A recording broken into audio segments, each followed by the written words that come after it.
काय ते कोणी म्हणतं ही विषारी आहे ही ते, पण ही विषारी अजिबात नाही. एवढी पानं ह्याच्यात टाकली मी आणि 2 मिनिटं ह्याचा उपयोग सांगतो मी. पाठीमाग मी ह्याच्यावर व्हिडिओ केला होता. हजारो लोकांना फायदा झाला, हजारो. 3 शिरे 6 हात तया माझा दंडवत.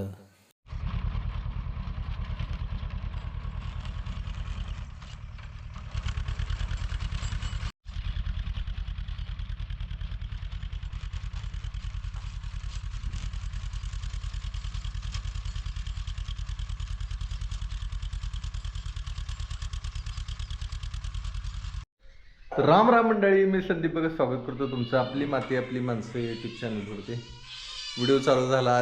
मांजराला कसं कळलं काय माहिती बघा.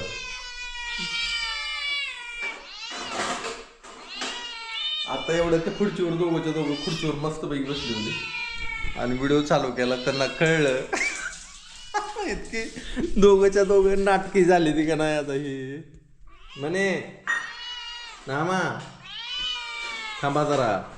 आणि मंडळी आज इथं बनवायला चालू आहे. काय म्हणते चटणी आणि ती इडली ठेवली होती आपण. उघडू का इडल्या वरी चढत काय नामा वरी काय चल खाली. तर मंडळी आपली इडली झाली. इडली जर थोडीशी पिवळसर झाली त्याच्यामुळं सोडा टाकलाय झटपट केली मी. सोडा टाकल्यामुळं काय अडचण नाही.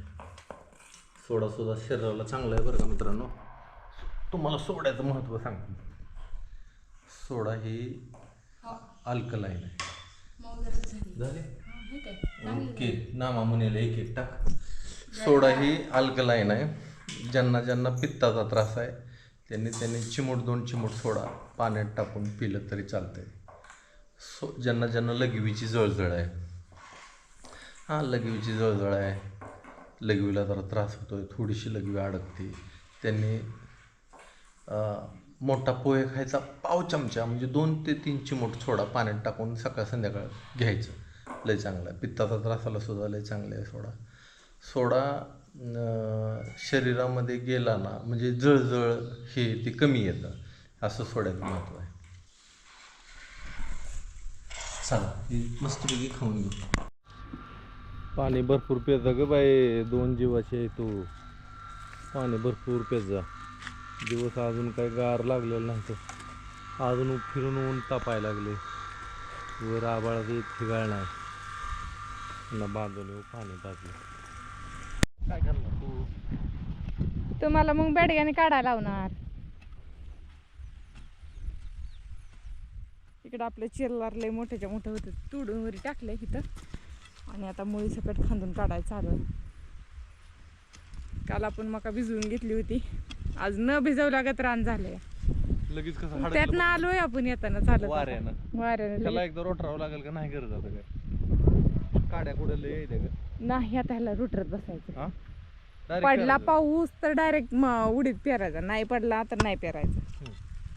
मग डायरेक्ट ज्वारी हरभरा तर पुढचे पिकं पुढच्या पेरणीची. यंदा ज्वारी कमी करू आपण. ताप होतोय काढायचा. काढायला ताप होतोय. पण आपण सुखासुखी काढली. अर्धाच एकर करायची. 4-5 क्विंटल झाले पाहिजे. तिकडं करू मग ह्या तुकड्याने करू. ह्या तिकडे चांगल्या तुकडे आहे तिकडं. ती मका निघल्यावर होईल की ज्वारी. होती मका निघली की ह्या साऱ्यावरच टोकन यंत्राने पेरून देईल. चालतंय की.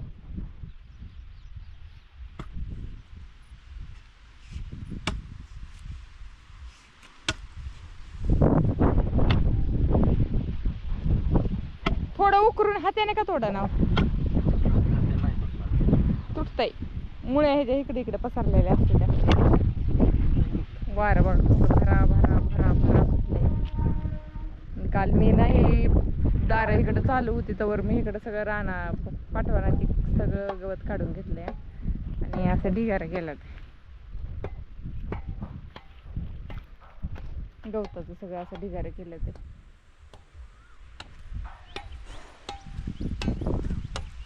निघलं ना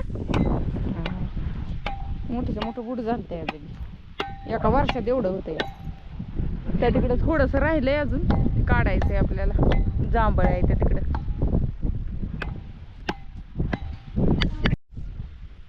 तर मंडळी ही खोड आपलं निघलं आता. ही मेन असतं, ही चिलार काटा असते असलेलं बेकार. हे काय खाली आहे ट्रक सुद्धा पंक्चर होतोय हे काठ्याने. ट्रक. हो, इतकं कडू काटा असते. त्या दिवशी मोठा ट्रॅक्टर आपल्यात खाली चालू होता विहिरीकडे कामाला, ते ट्रॅक्टर पंक्चर झालता की. हा मग ती मुळे नाहीत फुटत हो. अगं पण कशाला फुटून आलं की परत त्याला आपल्याला येणं होत नाही इकडं, आणि ती मोठं होतं असं होतं. बरं बरं बरं. त्याला कुणीकडे तिकडे जायचं आता खाली जाऊ की तिकडं. इकडे जाऊ मग आता. त्याला परवा दिवशी उद्या परवा दिवशी चल घ्या. दिसते दिसते. आठवड्याने सगळी पिकं दिसायला लागते ती हो. मूग तेवढा 4-5व्या दिवशी चांगला दिसतो. उडदाची पिशवी आणून ठेवली बरं का, पण पाऊस नसल्यामुळे आपण काय पेरली नाही. सगळ्याला पाणी देणं शक्य नाही, है का नाही? हा, पाणी देणं शक्य नाही. आपण तुरीच्या बाबतीत जुगार केला जरा. तूर उगवून आली, पण जरी उगवून आली तरी ह्या 4 ते 8 दिवसात तिला पाऊस पडला पाहिजे. नाहीतर मग आपल्याला नाही पडेल 4-8 दिवसात एखादा सडाका पडेल. सडाका पडत जरी गेलं ना, कमी पाण्यावरची पीक आहे तूर मध्ये.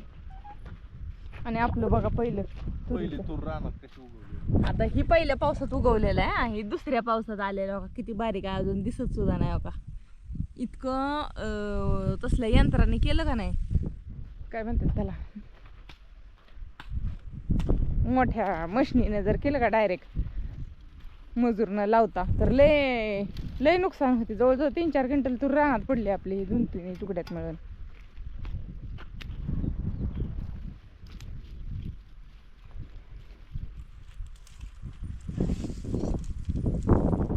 वल्ल तोडायचं.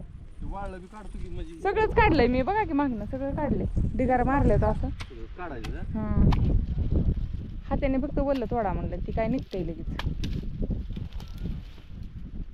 रूट काय करायचं, राहू दे. ती फुटती काय जरी केलं तरी फुटते. लय औषधी. पटकन काटा टोचला की जायचं, पान तोडायचं. पान व्हायचं आईच तुटलंय आता. आणि चिक लावायचा काट्याला मोडलाय. 2 मिनिटं. हा, बसा. ह्याचा उपयोग सांगतो मी. पाठीमाग मी ह्याच्यावर व्हिडिओ केला होता. हजारो लोकांना फायदा झाला. हजारो. दाट जर किडली काय तर ह्याचं पान तोडायचं असं,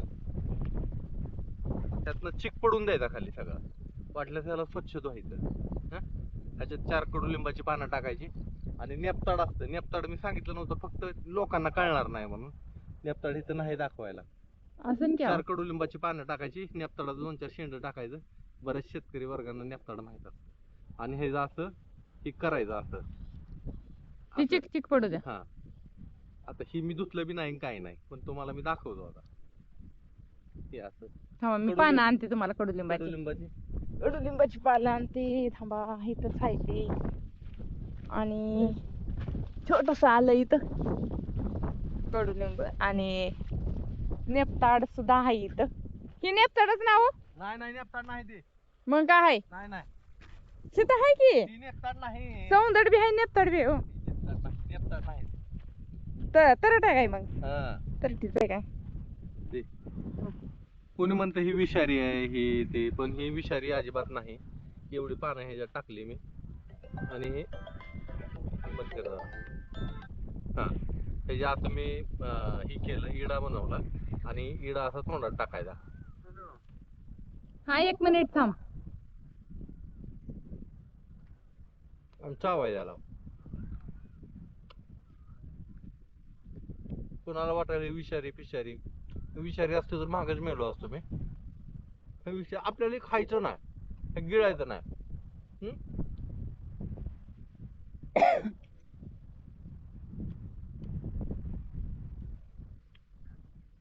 तोंडा सगळीकडं पसरलं पाहिजे. त्याचा रस तोंडात फिरला पाहिजे सगळ्या दातावर नाही. जोपर्यंत आपल्याला चव वाटते तोवर चावायचं, आणि जास्त वाटायला लागलं ते की थुकून द्यायचं.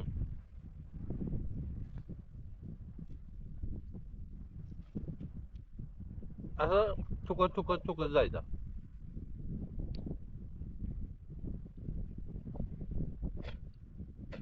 आता तुम्हाला दाखवायसाठी मी फास्ट केलं तुम्ही तुमच्या हिशोबाने, तुम्हाला वाटलं लवकर तर लवकर थुकून टाका, नाहीतर मग अजून थोडा वेळ चावा.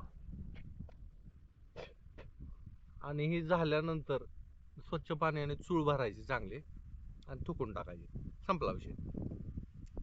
तर ह्याने दाढदुखी लगेच राहते, लगेच आराम पडतो. ही 3-4 दिवसाला करत गेलं तर ह्याने आराम पडतो. फक्त तुमची दाढ जर किडलेली आहे ती नीट नाही होणार, तुमची दाढदुखी थांबणार ह्याने. कीड पण जास्त खोलवर जर नसली तर स्टॉप होती. हा, कीड थोडी जर लागून राहिलेली असली तर तुमची लगेच थांबून जाणार. ना की तुमचं एकदम भगदाड जर पडला असेल दाढीला तर ती नीट नाही होणार. ते दाढीला आणि कीड दाढीचं कसं असतं, तुम्ही गोड खाल्लं आणि आधीची किडलेली आहे तर त्याला परत कीड चालू होते. ही थांबवणार, पण ही तुम्हाला वारंवार करावं लागणार. 1 नंबर उपाय आहे हे. दुसरी गोष्ट, कुरूप झालं पायाला, ते कुरूप झालं ना तर तिथलं ती काढायचं. काय म्हणतात त्याला, थोडस टोकरायचं टोकरायचं सुईनं काट्याने आणि ह्याचा चिक त्याच्यात सोडायचं. ही लगेचच त्यातलं विष पण मारून टाकतं आणि ते कुरूप हळूहळू, त्यातला काटा पण वर निघतो जर असला तिथं, तर नसला तर नाही निघणार, पण ते कुरूप हळूहळू बरं होऊन जाणार. कुरपाला अग्निकर्म पण करावं लागतं, ते तुम्हाला मी काय सांगणार नाही, तुम्हाला ते जमणार बी नाही, त्याच्या नादी लागू नका. दुसरं, जर का तुम्हाला बेंड येते, ते बेंड म्हणजे केस तूड म्हणायचं त्याला, गळू येते असं सारखं, माळच उठते, हिथं उठलं की बरं झालं की दुसरीकडे उठतं, की तिसरीकडे उठतं, की चौथीकडे उठतं, लस उठत राहते. लस उठत राहते त्याची. असं बेंड, त्यातनं पस बाहेर पडतो, पू बाहेर पडतो, ते सारखं होत जातं, जीव रडकुंडी येतो, बरं होत नाही ते लवकर. तर त्या टायमाला काय करायचं, ह्याचा चिक काढायचा आणि ती बेंड असं टोकरायचं जरा आणि त्याच्यात सोडायचा. जर का बेंड पिकलेला असेल, म्हणजे मोठं झालं असेल, तर ती लगेच फास्ट त्यातली घाण बाहेर पडायला चालू होणार, त्यातली घाण बाहेर पडणार आणि परत दुसरीकडे उठणार नाही. जरी चुकून दुसरीकडे उठलं तर त्याचं पण तोंड टोकरायचं आणि त्याला लगेचच हे लावून टाकायचं. आणि ती बेंड, आपल्या भागात त्याला बेंड म्हणते ते त्या आजाराला. तर ती बेंड जर एकदा उठलं तर ती सारखं उठतच राहतं. तर असं करायचं. ही ह्याचं 2 उपाय आहेत.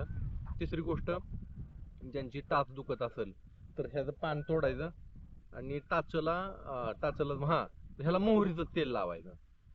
ही तोडायचं पान असं, हे समजा पान असं तोडलं, तर मोहरीचं तेल, ह्याला गरम करायचं, मोहरीचं तेल लावायचं आणि टाचला रात्रीच्याला झोपून बांधून टाकायचं.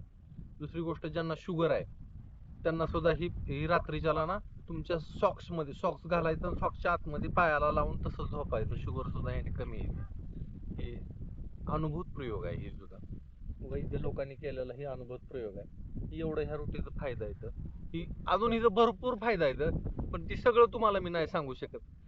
आता ही विषारी म्हणजे ह्याचा चिक फक्त डोळ्यात जाऊ द्यायचा नाही, डोळ्यात जाते. जर डोळ्यात गेला तर डोळा जातो बरं का, तेवढी काळजी घ्यायची. ही मात्र ही काळजी घ्यायची बरंच प्रत्येक फायदा गोष्ट येतं, पण ही सगळं फायदा तुम्हाला सांगून तुम्हाला ती जमणार नाही तर करायला. ह्याच्यात बऱ्याच चिकित्सा पद्धती असते, त्या जी सोप्या आहेत त्या मी तुम्हाला सांगितल्या. आणि तुम्हाला जर का अशी माहिती जर आवडत असेल तर नक्की कमेंटमध्ये कळवा.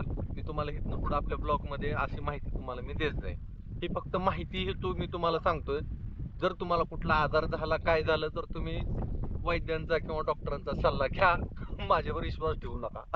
जय गुरुदेव दत्त. तर मंडळी बरीच साफसफाई केली, आता दिवस मावळून गेला, अंधार पडला जवळजवळ, तर जाऊ आता घरी. चलय साफसफाई जी चालूच आहे, अजून अंधार पडलाय. उद्याची तयारी अशी आहे, उद्या आहे सोमवार आणि मला तिकडच्या शेतात जायचं रोटावेटर मारायला. परवा दिवशी 2 दिवसापूर्वी मी गेलो तिकडलं, जवळजवळ 3रा हिस्सा रान मी रोटावेटर चालवून आलो. ते काय मी तुम्हाला दाखवू नाही शकलो, गडबडीत होतो. आता उद्या मला तिकडं जायचंय. ते राहू दे, आता दिवस मावळून गेला.